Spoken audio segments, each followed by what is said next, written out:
समस्त वृत्तियों को एकाग्र करते हुए अपने मन मंदिर में विराजमान हजूर सतगुरु दीनदयाल दाता जी को अपनी श्रद्धा व भक्ति के पुष्प अर्पित करते हुए प्रेम सहित बोलो जयकारा। बोल मेरे श्री गुरु महाराज की जय।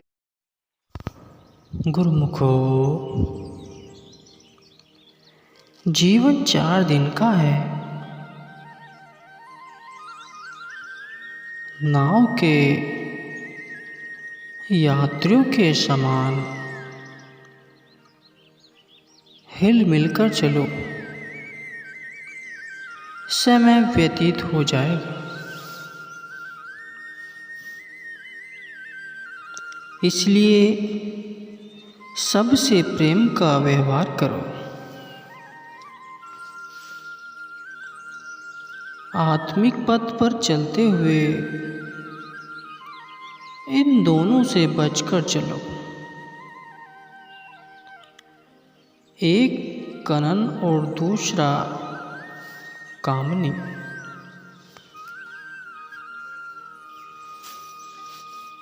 यह दोनों इस मार्ग में रुकावट डालते हैं। किसी भी बुरी वस्तु की आदत न डालो। स्वभाव बनाना तो सरल है, किंतु उसमें परिवर्तन लाना कठिन हो जाता है। यदि सद्गुरु शब्द का रस लेना चाहते हो तो विषय रस का त्याग करो।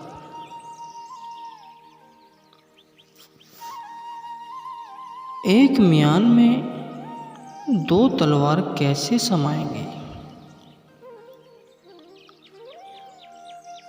भोजन सत्वगुणी हल्का और कम खाओ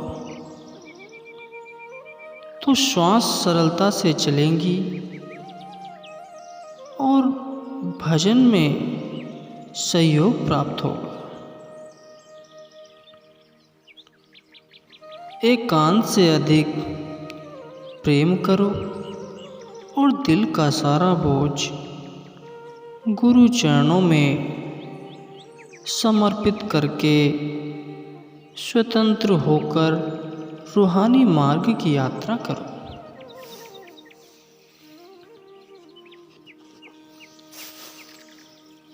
चिंता चिता से बुरी है।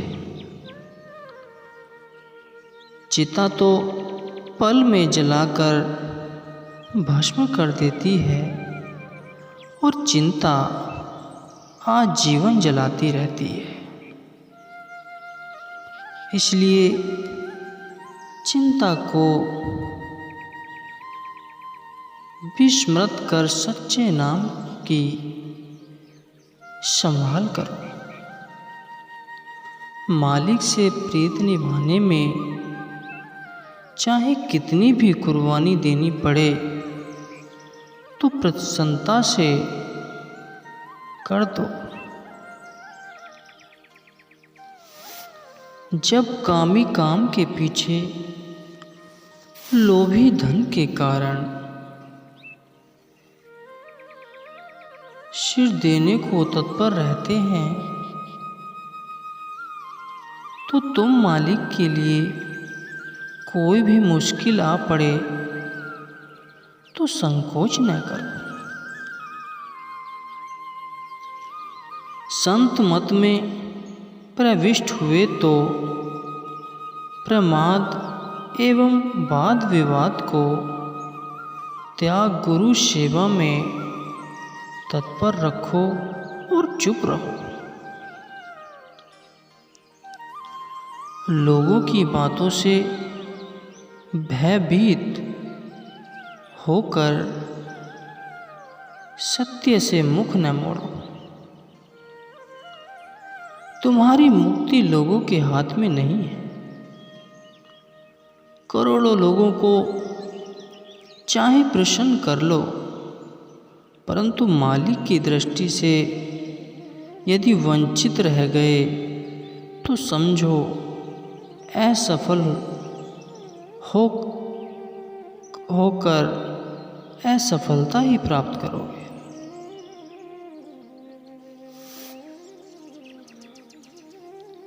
कर्म का फल अवश्य भोगना पड़ेगा। जैसा कर्म होगा वैसा ही परिणाम होगा। इसलिए तुम भाग्यशाली हो तो तुम्हें सद्गुरु की शरण प्राप्त हो गई है, जिसके फलस्वरूप तुम्हें शुभ कर्म कराने के लिए सहयोगी मिल गए और कुकर्मों से बचाने के लिए रक्षक।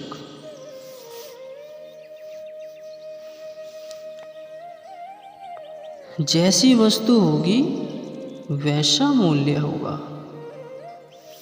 50 या 100 रुपये में कुर्ती, मेज या पलंग आदि मिल जाएंगे। मकान हजारों या लाखों देने से मिलेंगे। यदि सद्गुरु द्वार से नाम रूपी अमूल्य पदार्थ लेना चाहते हो तो तन मन धन का मूल्य देने के लिए तत्पर रहो। तन मन धन, गृह शोभ, शरीर, साईं सुहागिन रवे कबीर। तन मन धन, गृह शोभ, शरीर, साईं सुहागन रवे कबीर। शारीरिक रोग अथवा कष्ट तो गुरुमुख पर आते हैं, लेकिन वह मालिक के नाम में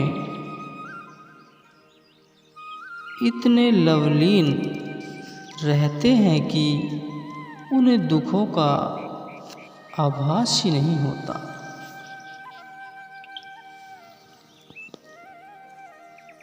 संत मत में प्रविष्टि हुए तो परंतु पूर्णतः लाभ तब होगा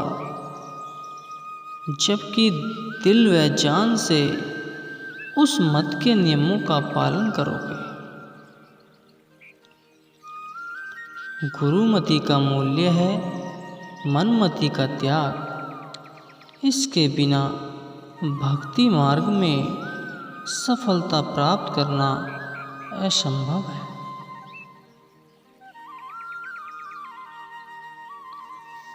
यदि तुम्हें उच्च पद पर प्राप्त हो गया है तो छोटों को परेशान मत करो, नहीं तो उनकी हार्दिक पुकार तुम्हें भी परेशान कर देगी।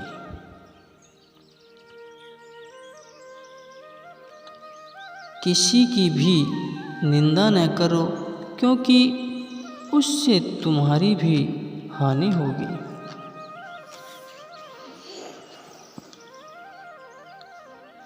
यदि तुम पूछते हो कि कौन सी हानि होगी, तो सुनो, तुम्हारे सब शुभ कर्मों का फल उसके पास चला जाएगा जिसकी तुम निंदा कर रहे हो। अब स्वयं ही समझ लो। जैसे अंधेरी कोठरी में हर समय ठोकर लगाने का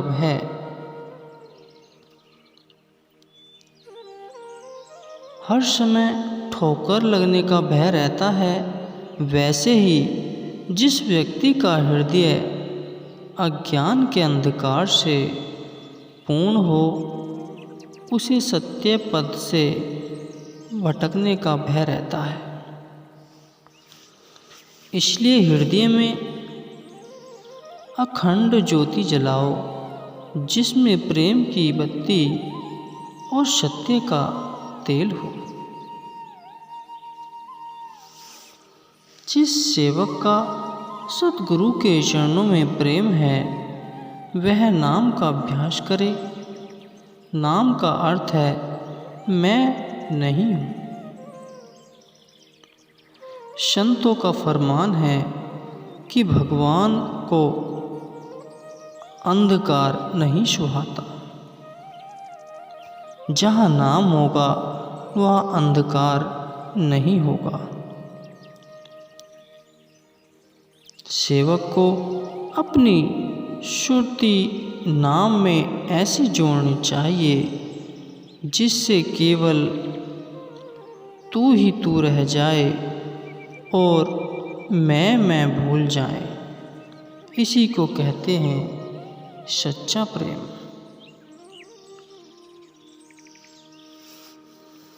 आत्मिक लाभ हानि की पूर्ण जानकारी सतगुरु को होती है। जीव की प्राय यही दशा होती है कि थोड़ा भजन या सेवा करके स्वयं को कुछ समझने लगता है, इसलिए हानि और हो जाती है और समझता यही है कि मैं लाभ की ओर जा रहा हूँ। यदि हृदय में दीनता धारण करोगे तो सुरक्षित रहोगे।